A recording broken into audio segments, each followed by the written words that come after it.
सियासत के मंजरनामे पर बड़ी दिलचस्प तब्दीलियां रूनुमा हुई हैं इस हफ्ते, और बड़े दिनों से जो एक खिचड़ी पक रही थी फाइनली वो तैयार होकर अब सामने आ चुकी है। जहांगीर खान तरीन साहब से मुलाकातों का सिलसिला जारी था बहुत से रहनुमाओं का, और पीटीआई छोड़ के जाने वाले बहुत से रहनुमा पाकिस्तान तहरीक इंसाफ छोड़ने के बाद जहांगीर खान तरीन साहब को ज्वाइन कर चुके हैं, और उन्होंने एक बाकायदा पार्टी की अनाउंसमेंट भी कर दी है जिसका नाम इस्तेहकाम पाकिस्तान पार्टी रखा गया है।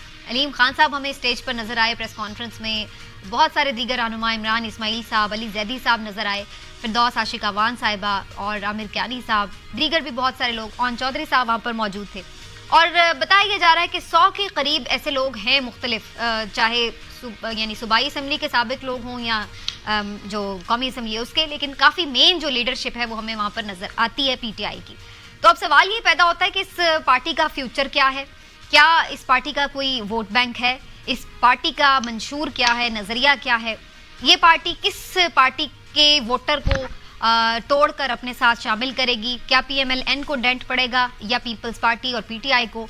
तो बहुत सारे सवालात हैं जो हम डिस्कशन का हिस्सा बनाएंगे। पहले मैं चलती हूँ चौधरी साहब की तरफ। चौधरी साहब, आपका जहांगीर खान तरीन साहब ने जो पार्टी का ऐलान किया है इसके बारे में आपको क्या नजर आ रहा है? माजी में भी हमने देखा है पार्टीज बनती हैं और सामने आती हैं, लेकिन ज़रूरी नहीं कि ऐसी पार्टीज जिनको किंग्स पार्टी आमतौर पर लोग नाम दे देते हैं वो बहुत ज़्यादा देर सरवाइव नहीं उस तरह से कर पाती। तो इस पार्टी का आपको क्या नज़र आ रहा है फ्यूचर? देखिए, जहांगीर खान तरीन जो हैं वो एक समझदार आदमी हैं, वो मामलात को कंट्रोल भी करते हैं, अच्छे प्लानर हैं। लेकिन अभी जो पार्टी उनकी बनी है ये बहुत ही इनिशियल स्टेज पे है। अभी जहांगीर साहब की जो अपनी नाहली वाला मामला है उस पर बहुत बड़ा सवालिया निशान है, क्योंकि नॉर्मली पाकिस्तान या थर्ड वर्ल्ड में जो पार्टीज़ हैं वो लीडर के ऊपर चलती हैं। मतलब कल अगर जहांगीर तरीन साहब खुद वज़ीर आज़म नहीं बन पा रहे हैं इस वक्त तक या नहीं बन पाएंगे, तो बाकी फिर जो उनके साथ जाने वाले लोग हैं उनका मुस्तकबिल क्या होगा, इस पार्टी का प्रोग्राम क्या है। कल लॉन्च तो हुई है लेकिन जो प्रोग्राम है वो तफसीलन नहीं बताया जा सका।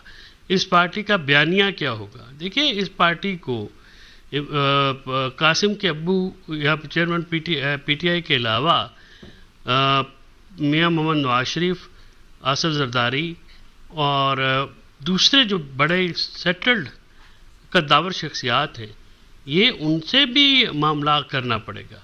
उन मामलात को कैसे करना है उस पर भी एक बहुत बड़ा सवालिया निशान है।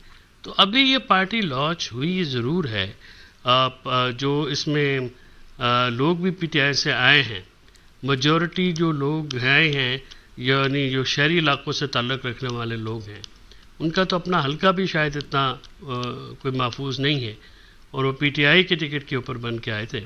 तो अब वो मामला दोबारा हो सकेगा, इस पे अभी बहुत बड़ा सवालिया निशान है। इसको आगे जाके ये पार्टी जो है ये क्या अट्रैक्शन देती है पब्लिक को, वो अभी बहुत बड़ा सवालिया निशान है। तो अभी क्योंकि अभी शुरू हुई है, अभी इसको देखते हैं कि 2-4-8 हफ्ते में ये कहाँ पे क्या पहुँचते हैं।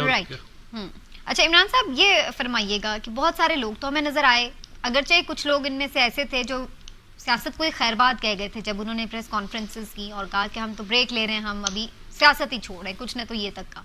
लेकिन वो एक आध हफ्ते 10-1 दिन में ही हमें दोबारा सियासी तौर पर एक्टिव नजर आए।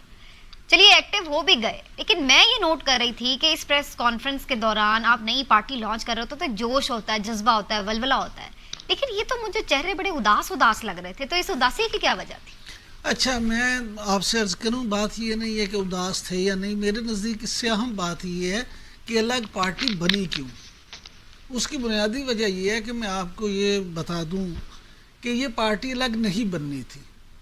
इस मामले में मुस्लिम लीग नून के साथ इनके जो मामलात चल रहे थे, जहांगीर तरीन साहब की जो मुलाकातें हुई, और इवन अलीम खान साहब और जहांगीर तरीन साहब के लंदन में नवाज शरीफ साहब से जितनी दफ़ा टेलीफोन पे गुफ्तगू हुई, तो पहली तो गए भी थे खुद में। नहीं, अब मैं आपको फ़ौरन ये जो बता रहा हूँ, तो पहली कोशिश ये थी सारे मामले में कि ये लोग मुस्लिम लीग नून में सारे शामिल हो जाए।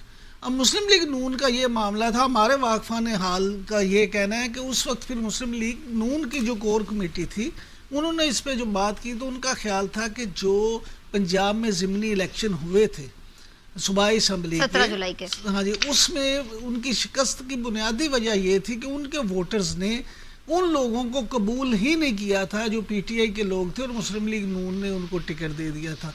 उनका ये कहना था कि अगर मुस्लिम लीग नून के अपने लोग उस इलेक्शन में खड़े होते तो शायद उनको इतनी शिकस्त ना होती, वो इतनी सीटें ना हारते।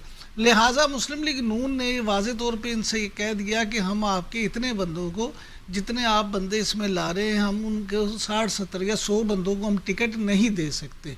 हमारे पास कैटेगोरिकली सिर्फ 17 हलके ऐसे हैं जिनमें हम आपको टिकट दे सकते हैं। 17 हलके कौमी असम्बली के जिनमें हम आपको टिकट दे सकते हैं, और इसी रेशो से हम पंजाब में देखेंगे कि हम किस में करें। लेकिन ये बात जहांगीर खान तरीन साहब को सूट नहीं करती थी। उसकी बुनियादी वजह ये है कि जो लोग उनके साथ शामिल हो रहे हैं उनमें से वो किस तरह से, ये सिर्फ कि अगर वो 100 बंदों को शामिल करके पार्टी बना रहे हैं और वो 17 पे मान जाएं, तो ये तो फिर मामला था कि सर मिटाते ही ओले पड़े। वो देख नहीं, लेकिन अब इससे तो क्या पीएमएलएन को नुकसान नहीं होगा? जाहिर सी बात है, बहुत सारे ऐसे लोग इसमें शामिल हो सकते हैं जो पीएमएलएन का वोट तोड़ेंगे। नहीं, अब वो सुने अब क्या होगा। अब अगली बात ये है कि इनकी ये प्रिंसिपली ये एग्री कर गए हैं कि ये सीट एडजस्टमेंट होगी। पाकिस्तान मुस्लिम लीग नून और ये इस्तेहकाम पाकिस्तान पार्टी और काफ लीग, ये तीनों जो हैं ये सीट एडजस्टमेंट करेंगे। कुछ लोग जो हैं वो ये कोशिश कर रहे हैं कि पाकिस्तान पीपल्स पार्टी जो है, जरदारी साहब की ये कोशिश है कि जरदारी साहब काफ लीग और इनके साथ सीट एडजस्टमेंट करके, क्योंकि जरदारी साहब अगर ये 100 बंदों को टिकट देते हैं अपना इस्तेकाम वाले, तो क्या वो 100 बंदों पे पीएमएलएन अपने लोग ही नहीं खड़े करेगी? नहीं, क्या अब यही तो मैं अर्ज कर रहा हूँ कि इस वक्त अभी फौरी तौर पे ये था, लेकिन जब इलेक्शन होना है, जिस वक्त तक इलेक्शन होगा तो उस वक्त तक बहुत सारे मामलात और हो जाते हैं, तब्दीलियाँ हो जाती हैं। अभी फौरी तौर पे सबको साथ लेना ज़रूरी था। और दूसरी बात यह है कि सियासतदान कभी रिटायर्ड नहीं होता। जितने भी सियासतदान ये थे जिन्होंने बरमला ये कहा, अगरचे ये कहा कि जी हम सियासत से ब्रेक ले रहे हैं ये, लेकिन उन्होंने कर दी तो सियासत ही है ना। लिहाजा नहीं तो वो खुश आते हैं ना, उदास क्यों लग रहे थे? वो कहते हैं क्यों उदास फिरते हो सर्दियों की शामों में। इस तरह तो होता है इस तरह के कामों में। चौधरी साहब, शुएब बिन अजीज साहब का जो शेर है ना, इसके पीछे पूरी एक कहानी है और वो कहानियां हमें नजर आ रही हैं।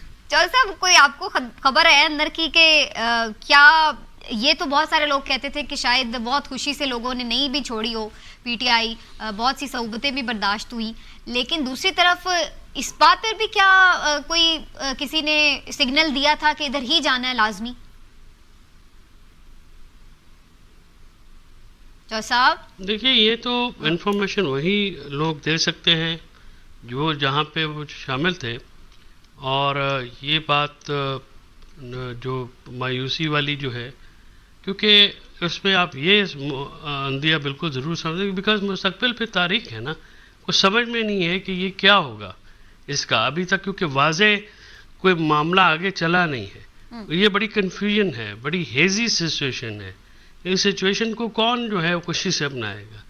देखिए ना, अगर आप लेकिन चौधरी साहब जो ये बात है, लेकिन चौधरी साहब ये भी तो बात है। नहीं, मैं उदास की बात नहीं कर रहा हूँ, मैं तो आपको जनरल एक पॉलिटिकल पर्सपेक्टिव बात कर रहा हूँ। उदासी की बात तो आप उनसे पूछेंगे जिनसे शामिल उदास है। अच्छा चौधरी साहब, एक बात ये, एक वजह ये भी तो हो सकती है ना कि बहुत सारे लोग इसलिए भी हो गए कि ये ट्रेन भी मिस ना हो जाए। कम एक पार्टी पहले छोड़ चुकी है, अब दूसरी पार्टी भी में शामिल ना हो, तो सियासत कहाँ करेंगे? देखिए, अभी मौसम गर्म है जी, और गर्म मौसम में जो है वो मामलात कुछ और होते हैं।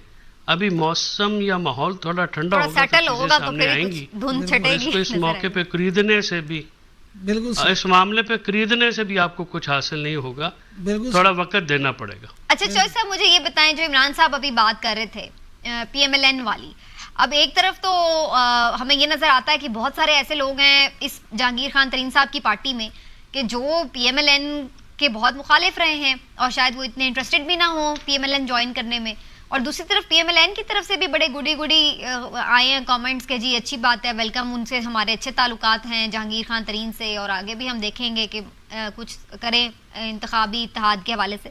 तो आपको लग रहा है कि ये सीट एडजस्टमेंट की तरफ मामला जाएगा तो फिर तो सारे मिलकर ही लड़ लें, फिर तो एक ही तरह की बात हो गई? कितनी सीट एडजस्टमेंट्स होंगी ये भी तो देखने वाली बात है। बिल्कुल सर। अब इमरान साहब ने कहा है कि 17 वो सीटें जिन पे उनके सर्वे होंगे या अपनी उनकी एक इंफॉर्मेशन होगी कि वो सीटें नहीं जीत सकते, तो उस पर वो तो शायद कर लें। लेकिन जो आदमी जो है वो नई पार्टी ज्वाइन करे, उसको आगे टिकट भी ना मिले और वो इलेक्शन ना लड़ सके, तो फिर पार्टी क्यों ज्वाइन करेंगे? पार्टी तो देखे सियासतदान कोई भी होगा तो वो तो वही पार्टी ज्वाइन करेगा जिसमें उसको मौका मिलेगा, कम से कम इलेक्शन कंटेस्ट करने का मौका मिलेगा। और फिर जो भी जमात आप ज्वाइन करते हैं उसका वोट बैंक भी तो होना चाहिए। अगर वोट बैंक भी नहीं है, मतलब अगर जो शुजा अपना काफ लीग और जहांगीर तरीन साहब की पार्टी मिल भी जाए तो ऑन ग्राउंड तो उनके पास वोट अभी नहीं है, उनके नाम पे तो वोट नहीं पड़ना ना पड़ता है। तो अभी इस बात से ये जो सीट एडजस्टमेंट की बात है इसको भी अभी वाजे होना है। इसीलिए मैंने कहा ना कि अभी आपको 8 हफ्ते 6 हफ्ते देने पड़ेंगे इस पार्टी को ताकि मामलात खुलें। अभी नवाज शरीफ जो हैं वो क्या सोचते हैं इस पार्टी को, उन्होंने एक ये भी तो बात है कि जो नेशनल पार्टी हैं, जो पुरानी पार्टी हैं, पीपल्स पार्टी और मुस्लिम लीग नून, वो अगर इतने बड़ी तादाद में लोगों को सेटल करेंगे तो उनकी तो अपनी पार्टी जो है वो रह जाएगी। और वो ये प्रेशर ग्रुप है जो कि उनके खिलाफ इस्तेमाल होना है कल, जो हो सकता है। तो ये सारे मामला जो हैं अभी पॉलिटिकली जो गेम है वो बड़ा ओपन है, अभी कोई चीज़ हतमी नहीं है। अभी कोई भी चीज़ जो है वो मामला जब थोड़ा तक वक्त लेंगे हतमी और शक्ल फिर इख्तियार नहीं मजीद करेगा, खुलेंगे। खदोखाल उसके सामने नहीं आएंगे। राइट।